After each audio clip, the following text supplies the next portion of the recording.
Praise God. I won't bore you. I won't let you be, bored. But because I'll probably put this in two things. But like I'm saying, if you were still around, because we might have been about the same age, because it seemed like all of us was that same age. And I remember we had uh I mentioned the name. I mentioned the name, and you probably would know who I am then. We had somebody named McNaughton, and he was a character. That's all I'll say. And uh, oh, that guy was a character. Used to talk about Speedy Fours and what else? Used to talk about 90 Day Wonders. What did he used to call them? Oh man, 90 Day Wonders. Oh, third lieutenants like what did? Oh yeah, he used to call them rinky dinks. So that's all I'll say about that. We had some comedic cats man in there. Really. I met some crazy dudes. I met some hateful dudes too. You know, but hey, I hope the service straighten them out. Some of them. Cause I wasn't. After I went in service, and when I came back, I was kind of cool toward being prejudiced of people. Cause you were one of the ones that really made me kind of like get away from that. But then I seen so many other guys that, Lord have mercy, they make you, I don't know, they're just crazy. But you had to deal with it. But anyway, like I'm saying, I thank you for doing that. I thank you for getting up on that footlocker and reading Revelation from 1 to 22. And I'm saying now, we did not understand it back there. I know you didn't understand what you was reading. Who knows? Maybe you became a pastor or something. Hey, that's good. But I believe you had it in you to do that. I believe that that's kind of stuck with you. So if you're gone, I hope that you left here. If you left here, well, I hope your heart was right because, hey, you helped mold me with also, not mold me, but you helped get me more interested in these scriptures. It took me a while to do it. It took me, wow, man, it took me something like, oh boy, 60, woo wee, 37. Oh, wow. It took me over 30.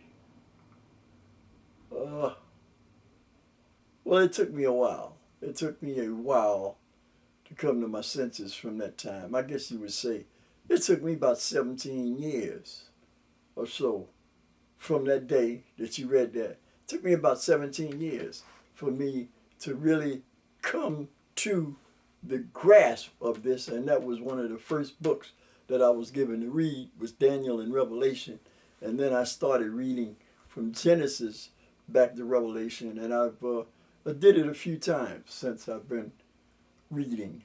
I find this to be a very interesting book.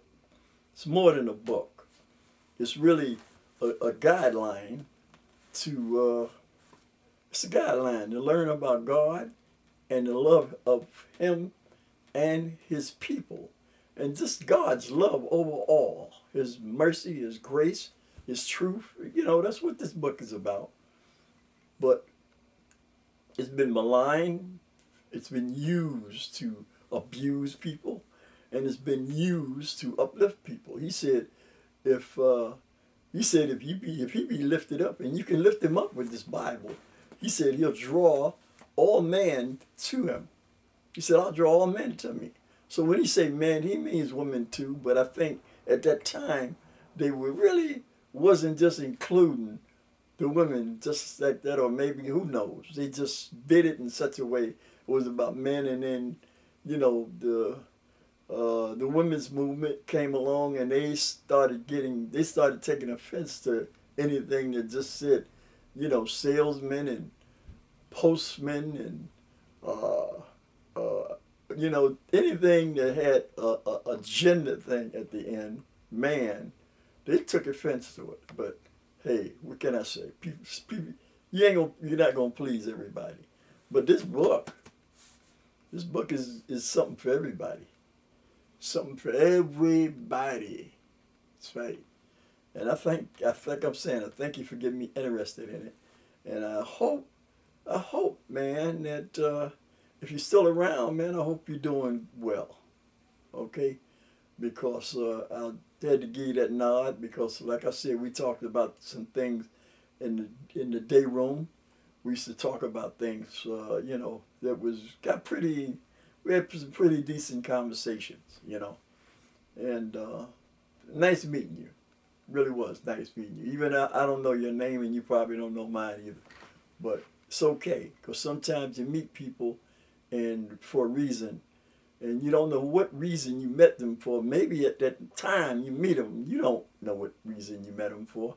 But I met you, I believe, for the reason of this and how I could always associate you with being the one to read Revelation 1 through 22 right there standing on that footlocker.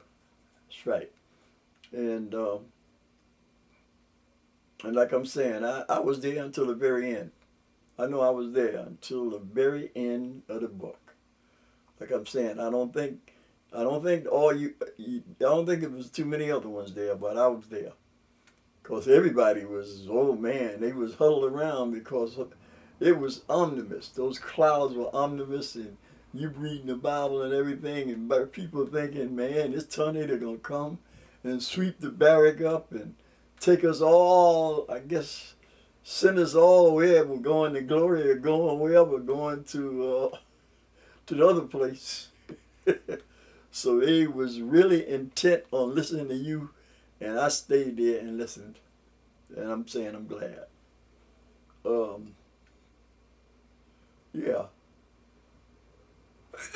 So that's about it. Yeah, because I really got interested in it. It took me 17 years to get back to it, though. It took me 17 years to get back to this from the time I heard you.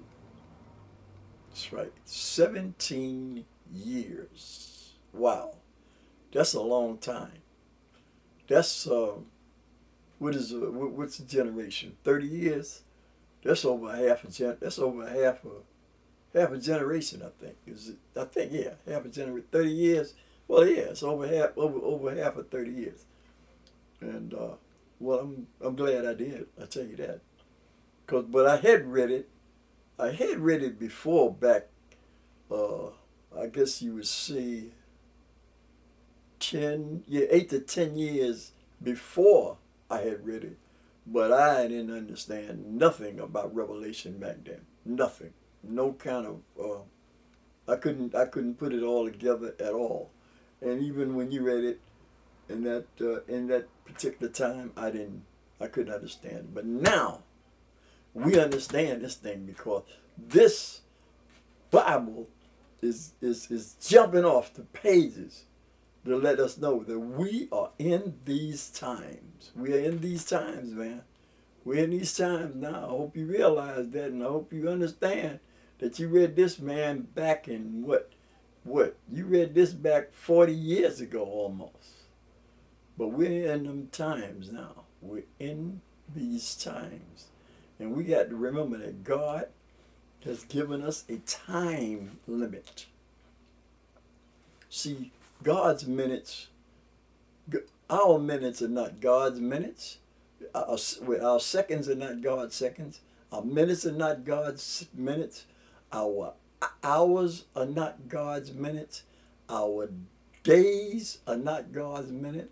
Are not God's weeks.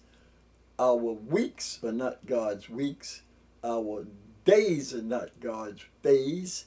Our hours are not God's hours. Our minutes are not God's minutes. Our seconds are not God's seconds. That's right. So we got to realize we are in God's time, not in our time. And I thank you again. I hope you're doing okay, fella.